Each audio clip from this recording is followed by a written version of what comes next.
अगर कोई आपको कभी प्रपोज करे, आप लोगों की उम्र है, ये सब चलता ही होगा आप लोगों के बीच में, मैं आपके टीचर से सामने बोल रहा हूँ, लेकिन मैं ऐसा ही हूँ, मैं जानता हूँ कि आपकी उम्र में से होता होगा, सब जानते हैं, तो होता ही होगा। कभी किसी से ये उम्मीद मत करना कि वो आपको पसंद करे ही करे। यदि कोई रिजेक्ट करे, बस हाँ, रिजेक्शन थोड़ा प्यार से होना चाहिए, बदतमीजी से नहीं होना चाहिए। उसके अधिकारों का उतना ही सम्मान कर रहे हैं जितना आप अपने अधिकार का सम्मान करते हैं कि ठीक है भाई, आपको मैं पसंद नहीं, कोई बात नहीं, तू नहीं कोई और सही, कोई और नहीं कोई और सही, बहुत लंबी है जमी मिलेंगे लाख हंसी, इस जमाने में सनम तू अकेली तो नहीं। कितने लोग हैं दुनिया में, ऐसा क्या है। और मैंने बहुत प्यारे प्यारे बच्चों को देखा रोते बिलखते हुए कि मैंने उसको प्रपोज किया, उसने मुझे मना कर दिया। अंकल, छोटे छोटे बच्चे आजकल मुझे लव गुरु मानते हैं अपने आसपास। वो मेरे पास आके ऐसी ऐसी बातें बताते हैं बड़ी क्यूट तोतली आवाज़ में, मैंने उसको प्रपोज किया, उसने मुझे ऐसे ऐसे वाली आवाज़ में एकदम रोते बिलखते हुए। तो मैं बोलता हूँ बधाई हो बहुत बहुत तुम्हें, कॉन्ग्रेचुलेशन। मैंने अपनी ज़िंदगी में ऐसे 50 मामले देखे और 50 में से कम 49 मामले में जब कहीं दिल नहीं लगा, बाद में उससे बेहतर ही व्यक्ति मिला। अगर कभी ऐसा हो ना, मन ही मन में बधाई देना अपने आप को कि बच गया। हाँ बोल देता तो फंस जाती, हाँ बोल देते तो मर जाता।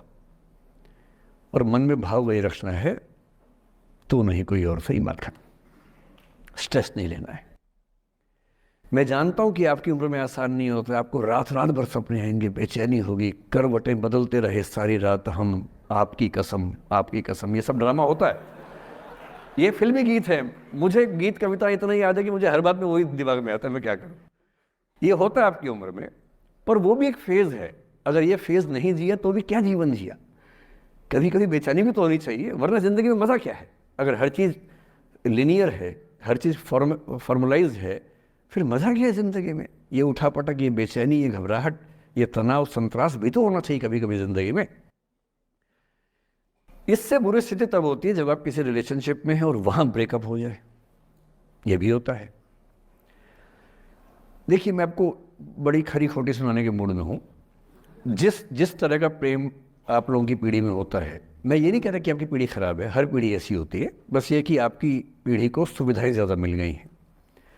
हमारी पीढ़ी में ना चिट्ठी लिख के भेजनी पड़ती थी, बड़ा रिस्क होता था। चिट्ठी लिखो कागज़ पे, फिर एक डाकिया ढूंढो भरोसे का, तो भरोसे वाला कुरियर बॉय या कुरियर गर्ल जाके चिट्ठी वहीं दे के आए जहाँ हमने कहा है। ये भी डाउट कहीं किसी और को दे के आ जाए। या कबूतर से बात करो, कबूतर जा जा जा, पहले प्यार की पहली चिट्ठी साजन को दिया। कबूतर का क्या भरोसा किसको दे के आ जाए। लेकिन कितना तनाव था उस ज़माने में। आपके ज़माने में क्या है, सीधे व्हाट्सएप निकाला, खटाक से भेज दिया मैसेज, और नंबर किसी से मांग लिया 1 सेकंड में।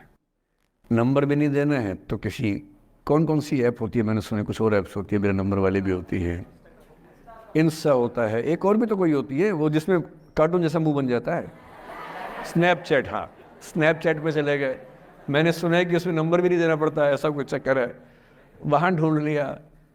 किसी को कुछ कन्वे करना इतना आसान दुनिया में कभी नहीं हुआ था जितना आज आसान है। इन सब के ऊपर टिंडर है, बम्बल है, पता नहीं क्या क्या है, राइट लेफ्ट करते जाना है, उसी में कहानी शुरू। पर ये कहानियाँ जितने हल्के तरीके से शुरू होती हैं, मैं दावे से कह रहा हूँ कि 100 में से 99 अट्रैक्शंस 1 से 2 महीने में ख़त्म हो जाते हैं।